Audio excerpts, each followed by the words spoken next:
नमस्कार दोस्तों, जय श्री श्याम क्लासेज के इस डिजिटल प्लेटफॉर्म कर्मा ई स्टडी पर आपका हार्दिक स्वागत है। दोस्तों, जैसा कि आप देख पा रहे हैं, जल्द ही रिजल्ट आने वाला है। मैंने पिछले वीडियो में आपको बताया भी था कि 25 जून के आसपास आपका रिजल्ट आने की पूरी संभावना बनी हुई है। ऐसे में आपका रिजल्ट शायद 25-26 तारीख के आसपास रिजल्ट आपका जूनियर अकाउंटेंट का आने की संभावना है। ये कन्फर्म है, लेकिन आपके जून महीने के अंत तक आपका रिजल्ट आ जाएगा। आप काफ़ी लंबे समय से जो इंतज़ार कर रहे थे वो पल अब पूरा होने वाला है। इंतज़ार की घड़ियां ख़त्म होने वाली हैं। मैंने पिछले वीडियो में बताया था कि कुछ बच्चों को ऐसे लग रहा है कि सर हम बोर हो गए, अब रहने दो, वीडियो काफ़ी हो गई। एक दो बच्चों ने से ज़्यादा नहीं, एक दो बच्चों के ऐसे कुछ कमेंट्स आए थे। उसके बाद में जब मैंने वो बताया तो स्क्रीन पे बच्चों ने काफ़ी मैसेज करे, कहा कि सर आप तो वीडियो बनाओ, आपकी वीडियो से हमें कुछ सीखने को मिलता है, अच्छा लगता है। तो उन सब की बात को ध्यान में रखते हुए वापस वीडियो लेकर आया हूँ। कुछ समस्याएं हैं बच्चों की, उनका समाधान है। साथ ही आपकी वर्तमान समय में जो मन स्थिति है उसको मैं समझता हूँ भली भांति। कितने भी अच्छे नंबर हो फिर भी आपके मन में घबराहट है कि क्या होगा, होगा कि नहीं होगा, कहीं कोई गड़बड़ तो नहीं हो जाएगी, ऐसे समस्या बनी हुई है।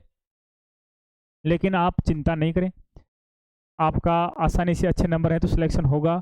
ये दो कैटेगरी हैं जो आपको वहाँ तक लेके जाएंगी, आपकी कट ऑफ को कम करेंगी। एक तो विशेष योग्यजन और एक विधवा और प्रत्यक्ता। ठीक है, ये इनके बच्चे जो विधवा प्रत्यक्ता में हैं या आपके पीएच कैटेगरी में हैं, उन स्टूडेंट्स के कई बार मैसेज आए कि सर हमारे पे कोई ध्यान नहीं देता, हमारी कट ऑफ के बारे में कोई नहीं बताता, हमारे को स्किप कर देते हैं। तो ऐसा नहीं है। जैसे कि आप ये अपना आरक्षण देख रहे हैं, आरक्षणवार रिक्तियां हैं, आपको भी दिखाई दे रहा होगा। ये दिव्यांग जन के लिए है, पीएच कैटेगरी के लिए है। 4 कैटेगरी बनाई गई, एक लो विजन की, एक हीयरिंग वाली है, किसी के एक लेग नहीं है, किसी के एक हैंड नहीं है, उनके लिए है ये। ठीक है, ये एएसडी एएमआई एसएलडी के लिए है, उनके लिए, सबके लिए प्रॉपर कितने पोस्ट हैं? 49 पोस्ट हैं। ये पीएच कैटेगरी के लिए है। ठीक है, अब पीएच कैटेगरी में क्या होगा? पीएच कैटेगरी में है, जैसे मान लो 49 तो ये हो गया आपके 196 पोस्ट हो गई। अगर मान लो लो विजन वाले बच्चे 49 न मिलकर 20 मिलते हैं, तो ऐसे में कितनी पोस्ट रह गई? 29 पोस्ट रह गई। ये दूसरी कैटेगरी इसकी विकलांग कैटेगरी में समायोजित हो सकती हैं। ठीक है, लेकिन मैं बता दूं आपको, संभावना ऐसी है कि इतने बच्चे शायद ही विकलांग कैटेगरी के मिलें। तो विकलांग कैटेगरी के कुछ बच्चों की सीटें कहाँ जा सकती हैं? क्षैतिज आरक्षण है तो वापस कहाँ जा सकते हैं? अपने अपने कोटे में समायोजित हो सकते हैं। जाने का मतलब ये है कि ये पोस्टें कहीं ना कहीं इनमें ही छुपी हुई हैं। अगर ओबीसी के विकलांग लग गए कितने 100, अगर सारे ही मेल हैं तो ओबीसी की 100 पोस्ट कम हो गई। अगर ऐसे ही जनरल के बच्चे लग गए 80, तो 80 जनरल के लड़कों की पोस्ट क्या हो जाएंगी? कम हो जाएंगी। ये पोस्टें कहीं अलग से नहीं है, हॉरिजॉन्टल रिजर्वेशन है, इनमें से ही है। जिस कैटेगरी के जितने बच्चे लगेंगे उनकी उतनी पोस्टें क्या हो जाती हैं? कम हो जाती हैं। इतना लगता नहीं है कि आपकी कट ऑफ ज़्यादा जाएगी, आपकी कट ऑफ कम रहने की संभावना है। शायद क्वालिफाई नेचर पर ही आपका सबका सिलेक्शन हो जाएगा। ठीक है, ऐसे ही बात करते हैं हम किसकी? विधवा और प्रत्यक्ता की। जैसे ये ओबीसी की बात है, ओबीसी में 81 प्लस कितने हैं? 20 हैं। ठीक है, टोटल पोस्ट कितनी हो गई? टोटल पोस्ट होगी 101। कितनी होगी? 101 टोटल पोस्ट हैं। अब विधवा और प्रत्यक्ता महिलाएं हैं, शायद ही ये इनकी पोस्टें पूरी क्वालिफाई भर पाएंगी, क्योंकि पहले तो बात यह है कि इनको अलग से पेपर में कोई छूट नहीं है। जैसे विकलांग अभ्यर्थी को 0.5% की छूट है, लेकिन जो विधवा और प्रत्यक्ता महिला हैं उनको पेपर में किसी प्रकार की छूट नहीं है। बस उनका 1/3 रिजर्वेशन है। महिला कोटे का कितना है? महिला कोटे में 1/3 पोस्टें किसके लिए हैं? विधवा और प्रत्यक्ता महिला के लिए हैं।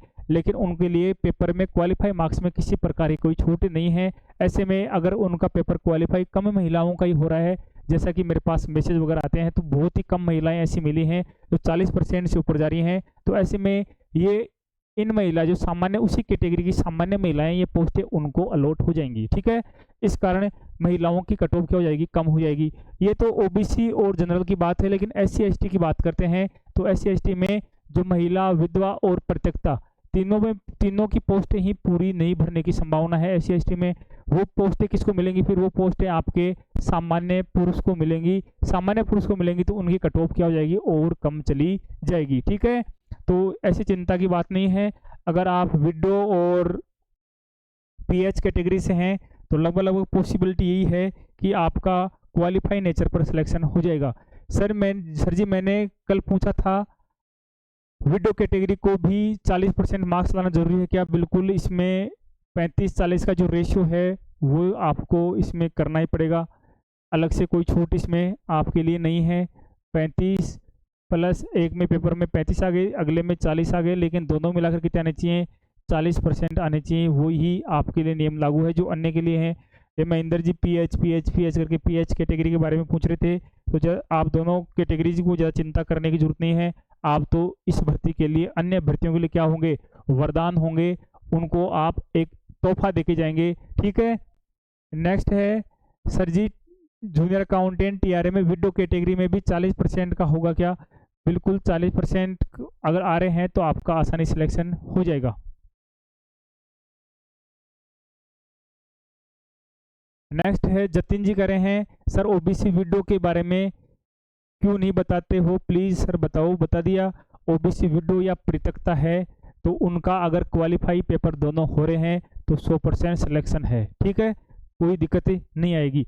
तो ये कैटेगरीज आप सभी के लिए भी फायदेमंद होंगी, आपका भी कहीं ना कहीं इनसे क्या होगा? फायदा होगा, महिलाओं को भी फायदा होगा, और जो SC ST के पुरुष हैं उनको भी फायदा होने की पूरी संभावना है। क्योंकि ये अगर महिलाओं की सीट पूरी नहीं भरती है, महिला की अगर सीट, वुमेन की सीट अगर पूरी नहीं भरती है तो वो उसी कैटेगरी के मेल कैंडिडेट से भरी जाएंगी। ठीक है, ये कंडीशन रहती है हमेशा। ठीक है, तो ज़्यादा चिंता की बात नहीं है, और अब ज़्यादा समय है नहीं, चिंता नहीं करें, रिजल्ट आएगा आपके लिए, सब पॉजिटिव होगा, सब अच्छा होगा।